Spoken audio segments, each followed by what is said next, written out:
So a question I never get asked, because nobody watches my videos, is where did WTF Cinema come from? And I want to share that story because I think it's an interesting story. So for a while I was unemployed and living with my parents, and if you look in the early videos you can see the setting was much different. I was in my room in my parents' house. I was unemployed living with my parents and working occasionally on film sets, nothing much, just running around being a PA or an extra, making a little bit of money that way. And I had a friend named Jessica who lived in Indiana. I live in Texas, and she also at the time was unemployed, and so we would end up spending most of the day chatting with each other on the computer as I was doing whatever else. I mean, it was just day-long chats. It's just running commentary all day long. That's just what we did. And I watched a lot of movies back then.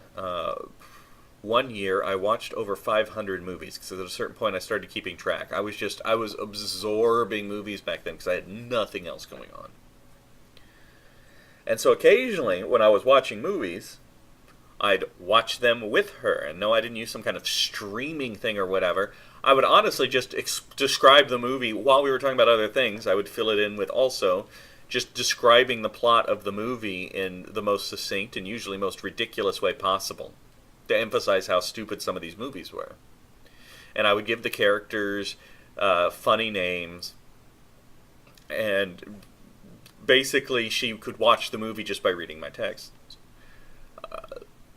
And the one movie that finally was the breaking point was actually ended up being the first movie that I did, which was, oh god, Spaceline? Loveline? I've actually forgotten the name of the first. It was based off the book Space Vampire. And it was about a naked chick who came to Earth and was sucking the energy out of people. And for the life of me, I can't remember the name of the movie now. But I did it with her, and she was having so much fun with it. And I had watched, The Nostalgia Critic and Spoonie and all of those. So I knew that there were people who did this. I'd been to film school. I'd graduated from film school. I have a degree in film, which is, you can obviously see what I've chosen to do with that degree. But I decided, what I could do? I could get some revenge on some of these bad movies that have wasted my time. I could start attacking some of these absolutely nonsensical films. And so I did, and a large part of that first review is mostly what I was typing to my friend Jessica at the time. And it gave me something to do. It filled my days. It was very entertaining. Now that in and of itself I don't think is long enough to warrant a vlog. So, let's also talk about the making of an episode of WTF Cinema. How it happens. Because I think for the two people that watch my videos, WTF Cinema is probably the flagship of Mad Centaur Productions. First of all, finding a movie for WTF Cinema is harder than it sounds, because I'm looking for something very specific. I'm not even necessarily looking for a bad movie. A lot of the movies that I do on WTF Cinema, I enjoy. Some of them I love. And kind of to prove that point, on the 50th, I did my favorite movie of all time, just to prove a point. What I'm looking for is it needs at least one big flaw. The movie needs one big logical flaw in it. Something I can really sink my teeth into, something I can grab onto. But that's also not enough, because I need little inconsistencies all along the way in order to get through the whole review. Because if the review is just me saying, and then this happens, and then this happens, and then, oh my god, this is the weird thing, and then this happens, and then this happens, it's not going to be a good review. So you want little snacks along the way, and you want one big meal right there in the middle. So it's kind of a, I know it when I see it. And so I watch a lot of movies hoping there'll be WTF cinemas, and they're not. I just, there's not enough there that I feel like I could make it entertaining to watch a review of the entire movie. But when I do find one, then I watch it again. Every WTF cinema is watched at least twice. Earlier on, I would sometimes try and script them on the first watch through, and I don't think those episodes turned out as good. So I watch it at least twice, and I script it as I go. And the script's fairly simple. I make note of the time code of the video, and then I type out what I'm thinking about it. Like, what is this reference? What do I...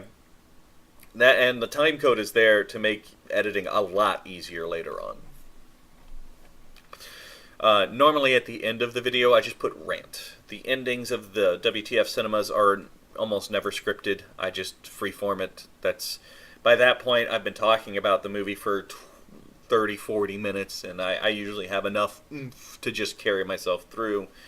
And I think it's more interesting that way. It's certainly more fun for me to just improv and let go. So then I've got a script for WTF Cinema. Scripting a movie takes longer than just the runtime of the movie. There's a lot of pausing and writing. I usually can't do an entire movie in one sitting. Normally I got to get up about halfway through and go do something, or I'll come back to it the next day and finish the second half. And I'll say this.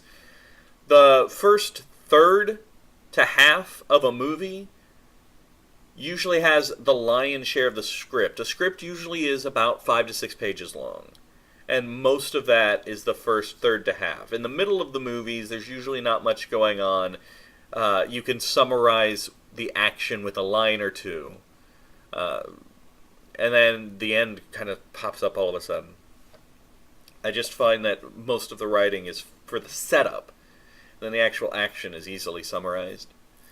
So I've got this 5-6 page script, which for an hour and a half film, we're probably going to say takes about 3 hours to write. And then it gets down to editing. When I first started this, and I use Adobe Premiere, it's what I was trained on in college.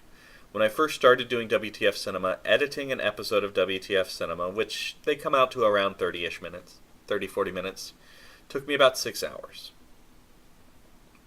And it's just going through, recording all my stuff, and then chopping up the movie and manipulating the bits so that you see clips of the movie at the right time and bringing in other clips.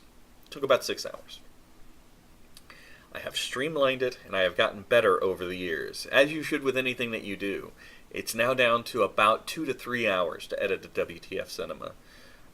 And I'd show you clips of it, but it's not entertaining. It's me watching me talk and then just clicking and dragging chunks of video. I enjoy it. I like editing. I don't think it's a spectator sport. Yeah, that's pretty much how an episode of WTF Cinema gets made. It's just a bill on the hill. So I feel like this is now officially long enough to be a vlog, which is great. I know, usually I know the next 2 or 3 movies I'm going to do. I do get fan requests sometimes. Often they work out, sometimes they don't. What's funny, Jessica's husband Jason actually is one of the best fan requests, because I think 100% of the time his recommendations have worked.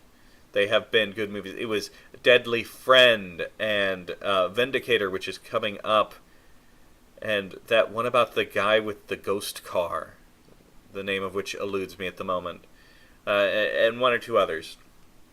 Jason really has an eye for bad movies. But there's been a couple other fan requests, and those are always fun. It's helpful to at least be pointed in the right direction. I've seen a lot of movies, and sometimes, right now, I feel like I've got a pretty good backlog for WTF Cinema. I've got the next 3 or 4 months worth of ready, in my head at least. They're not scripted. The next 2 are scripted. I'll be editing 1 later today. But I'm good for the next couple months for movies. But then I'm going to be scrambling again, and I'm going to be watching a bunch of movies, hoping I find something really bad. So the fan recommendations are actually a big help, because I'm looking for that specific je ne sais quoi quality. Anyway, that's it. That's the origins and the making of WTF Cinema. I hope you guys enjoy the show. I hope you guys continue to enjoy the show. I don't plan on stopping anytime soon. So, I'll be around for a while. I'll see you guys next time.